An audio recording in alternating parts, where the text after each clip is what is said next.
On this bonus episode of Locked On Jayhawks, Kevin McCullar, Hunter Dickinson officially out for the Big 12 tournament, according to Bill Self. You are Locked On Jayhawks, your daily podcast on the Kansas Jayhawks, part of the Locked On Podcast Network, your team every day.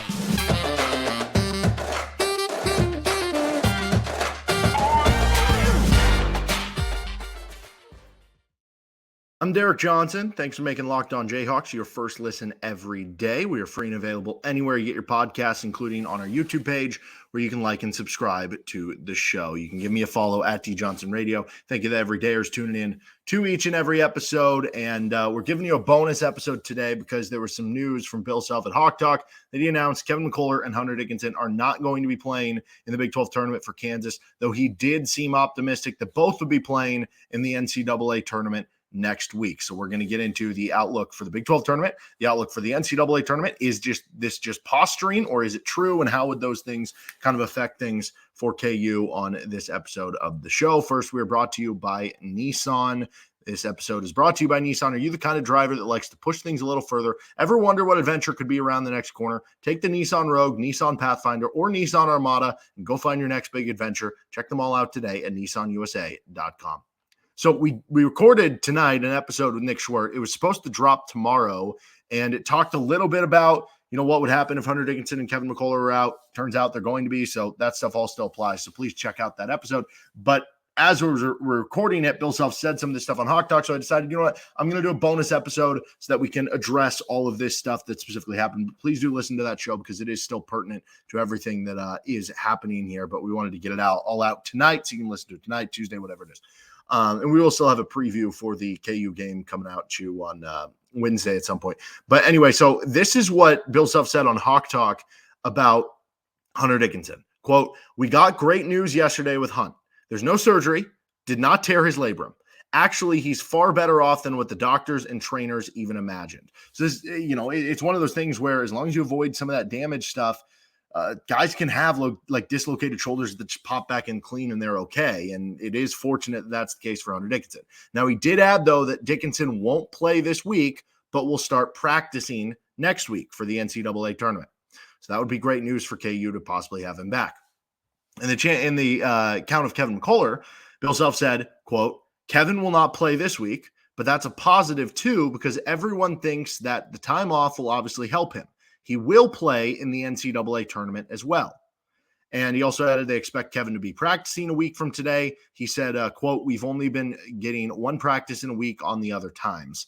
He said, quote, "We should be the most healthy we've been in a long time when the NCAA tournament starts." And those quotes from Hawk Talk with Bill Self, Henry Greenstein of the Lawrence Journal World was the one who posted that on his social media. So let's get into what that stuff means, the effect on the Big 12 tournament. Is this just posturing, the effect on the NCAA tournament, and more with this episode of Locked On Jayhawks.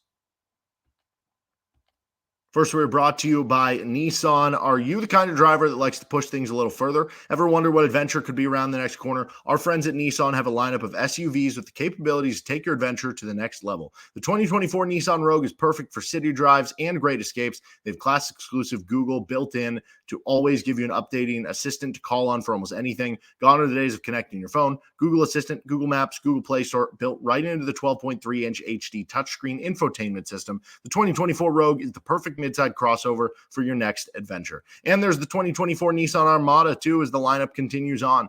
You can change what you expect from a full-size SUV with the Nissan Armada. Picture a rugged 4x4 that can seat up to 8 in a first-class luxury and style. Tow bigger and explore further in the 2024 Armada. Take the Nissan Rogue, Nissan Pathfinder, or Nissan Armada and go find your next big adventure. Shop NissanUSA.com. So there's the news. Hunter Dickinson, Kevin McCullar out for the Big 12 tournament, expected back for the NCAA tournament. Before we get to the NCAA tournament, let's talk about the Big 12 tournament, the effect on this. And Bill Self did give a quote on this too at Hawk Talk. He said, quote, "It's going to look a lot different and we are going to be tiny."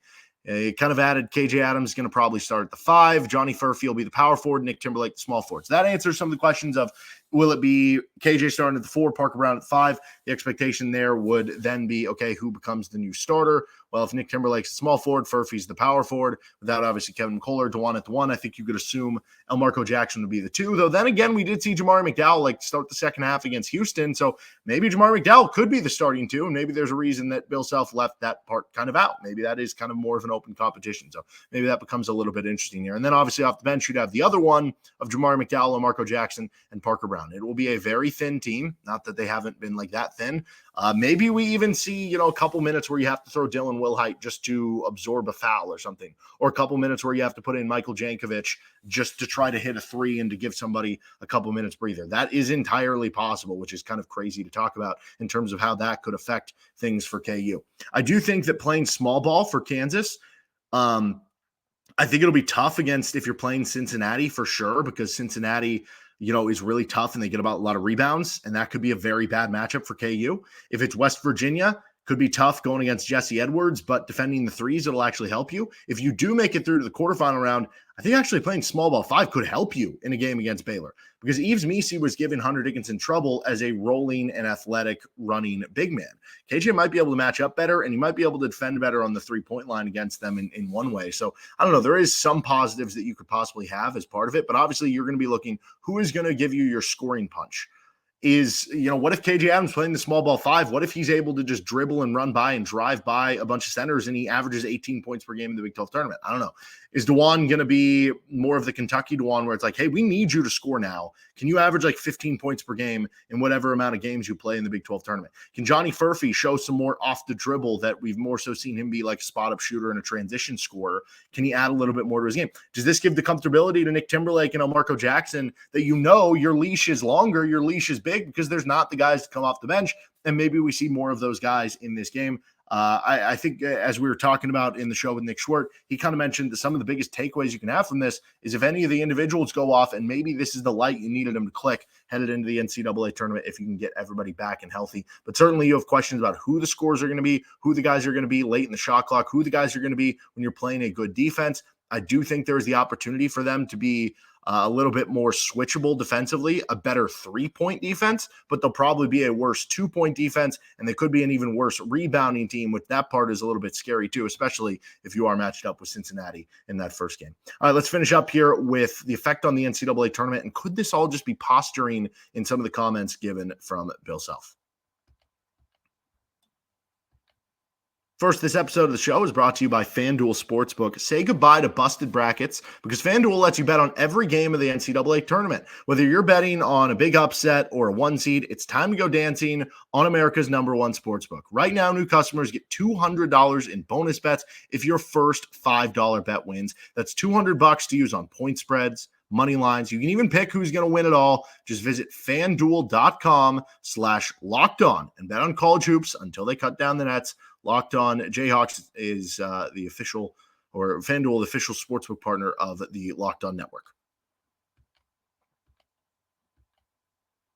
So the effect on the NCAA tournament, obviously Bill Self again here, he said Dickinson will start practicing next week, and that he also said with Kevin McCullar, he will play in the NCAA tournament as well. So that would be great news for Kansas for the tournament. The big question, though, that comes with this, though, is how much of that is true? How much of that is posturing for tournament seeding? If you remember last year, Bill Self missed the Big 12 tournament due to the health stuff, and KU kept it close to their vest and kind of kept it day to day, even though I think we found out in the aftermath he wasn't going to coach in the NCAA tournament. At least certainly it didn't seem like that was going to be a thing that was even on the table in that first weekend, but KU kept it close to the vest because you didn't want to lose too much seeding from the tournament committee. Well, Self did say at Hawk Talk, he spoke slowly when he said those things, because he knows there are media members out there listening who are going to write what he said. And does that not imply to you that there is knowledge of, yeah, I want you guys to write what I said so that that gets out there to a national level so that the tournament committee does not ding us and that we can stay on the 3 or 4 line, as opposed to them being like, yeah, we're going to give you a 5 or 6 seed because you already have a really thin team and you're without 2 All-Americans to begin with and you're struggling. We're going to give you 6 seed, whatever it is, right? And give yourself your best chance. I still am not taking, because of that possibility, all of this for that a guarantee that we're going to see McCullar and Hunter Dickinson. I think it's entirely possible we don't. I do think, though, that given the comments, I would lean toward expecting to see both of them, obviously. Like, I'm not going to completely rule them out, but I do think that is an entirely possible thing. So I guess it's just something worth monitoring, even though I'm not going to assume it that way, if that kind of makes sense. But as far as for the NCAA tournament, the question then becomes, okay, well, it's only 1 week off. Like, I don't think you have to worry too much about shaking off the rust necessarily with them coming back. Or like reintegrating into the lineup. But what happens hypothetically if KU without Kevin and Hunter, like what if they did go to the Big 12 tournament championship? What if they did pull off the upset and win the Big 12 tournament? What would that mean without those guys? I don't think that that's going to happen, but it certainly would be a weird hypothetical if we did get to that point.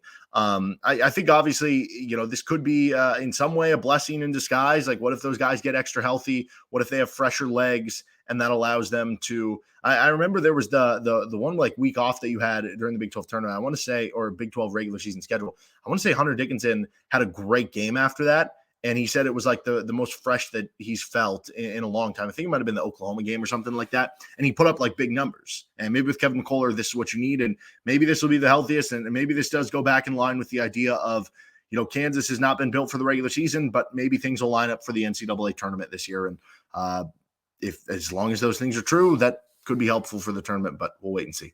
That'll do it for this bonus episode of Locked on Jayhawks. Make sure you're catching our show with Nick Short talking about possible other impacts of this. KJ playing the small ball 5 this week and plenty more anywhere you get your podcast here with Locked on Jayhawks. See you next time for a Kansas preview for their first round game of the Big 12 tournament.